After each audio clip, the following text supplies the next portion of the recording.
Hi YouTube, in today's video we're going to post 5 quick tips on how to get better photos using a Canon M15. Most of these work with other cameras as well. Stick around to find out.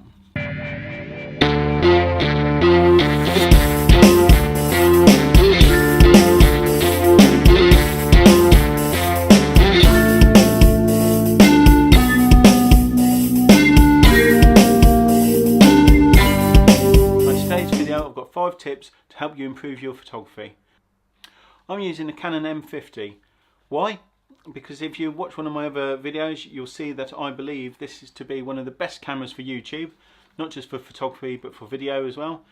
It has the same size APS-C sensor that you'd find in something like a D80, but in a much lighter, compact body. One of my first tips is to buy yourself a fast prime lens.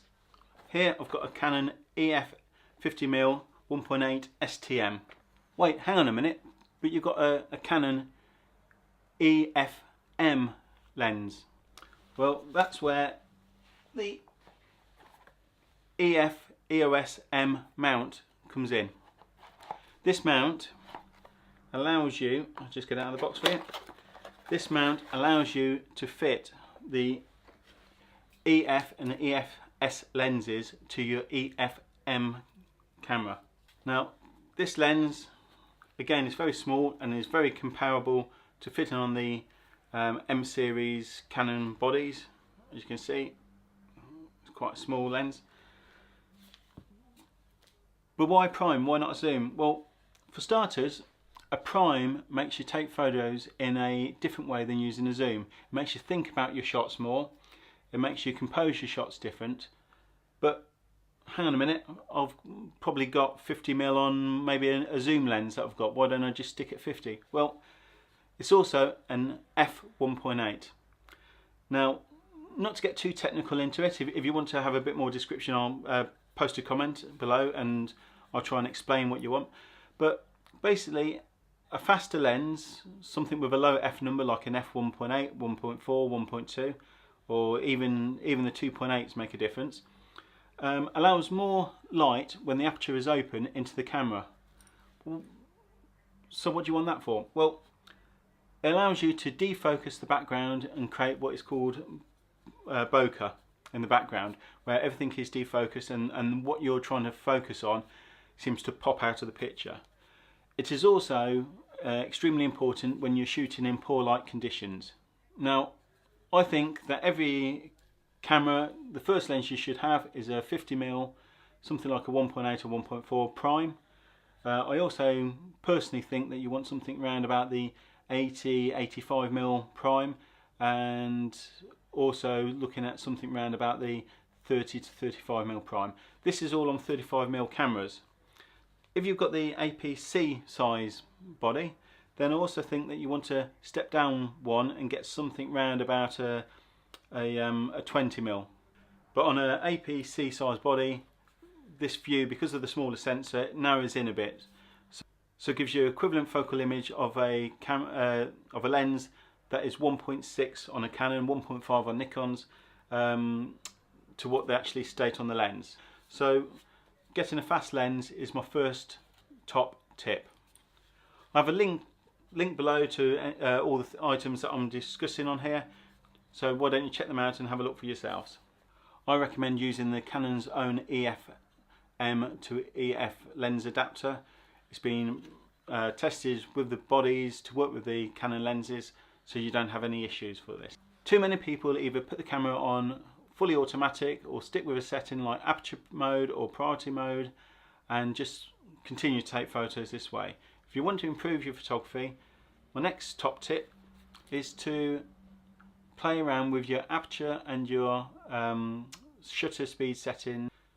Maybe go into shutter speed first or aperture first. Mess around with these settings to give a different type of feel to your photos.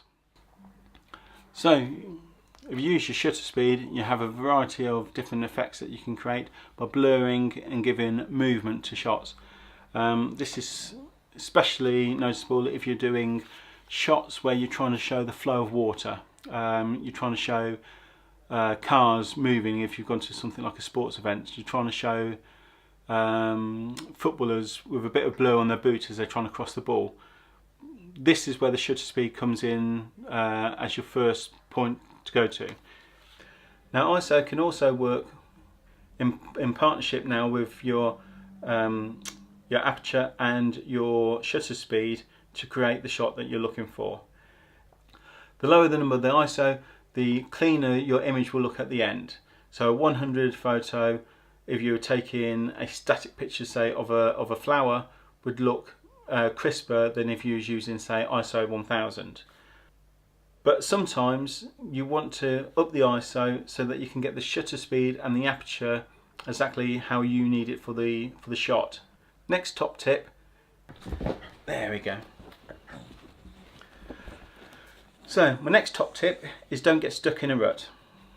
If you normally go out in fully automatic mode, or you've been taking photos where you've been going out in shutter priority or aperture priority, why not try and mix some things up? Why not go out with aperture if you've been using shutter, or shutter if you've been using aperture?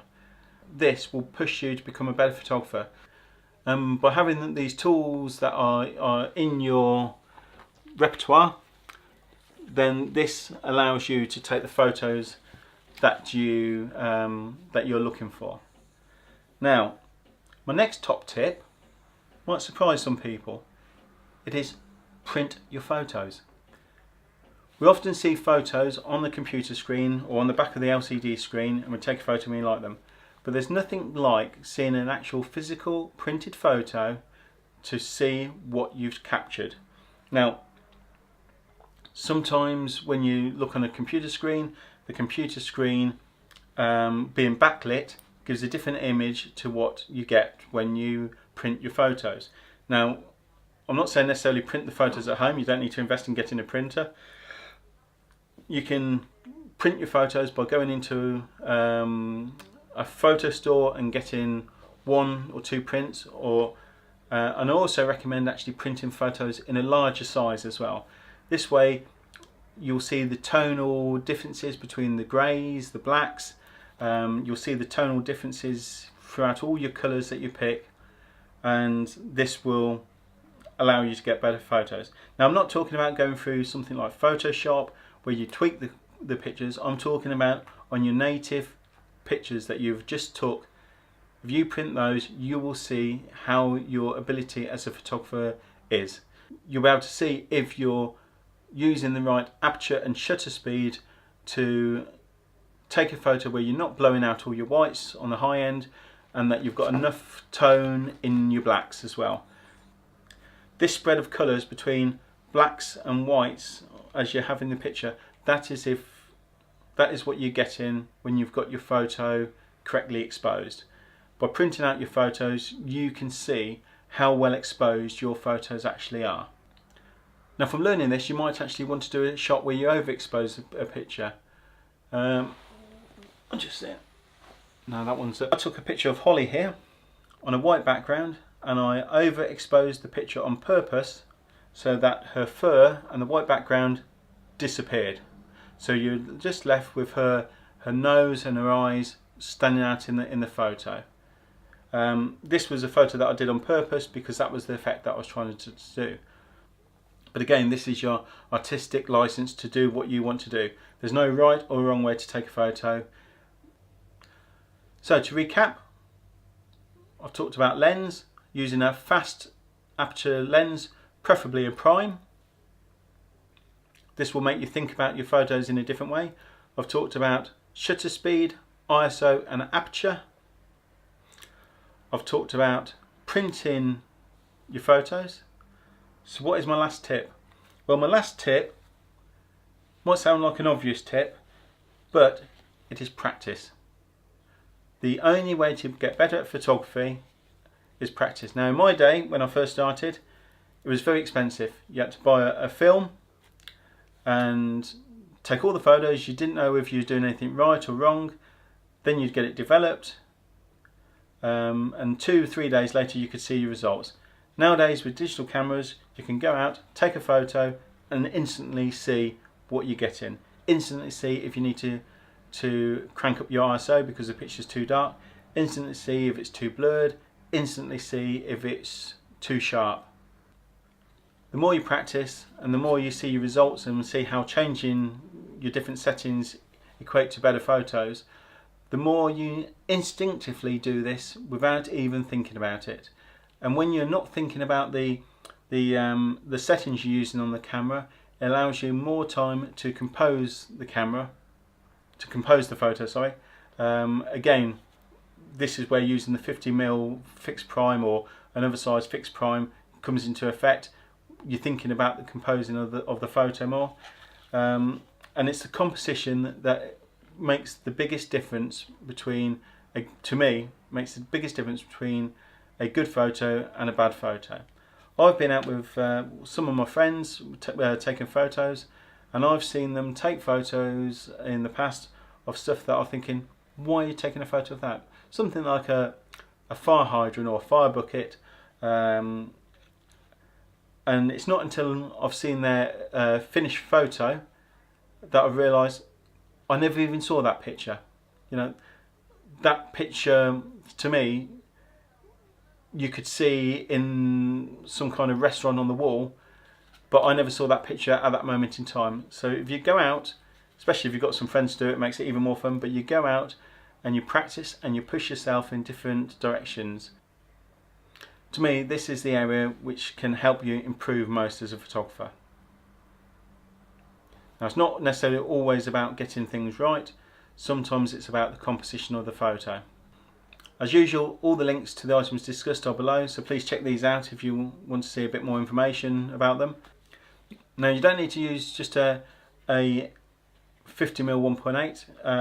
On the M body cameras, Canon have just launched a 32 1.4, more pricey than buying the adapter and this lens, but that's another great lens to go for.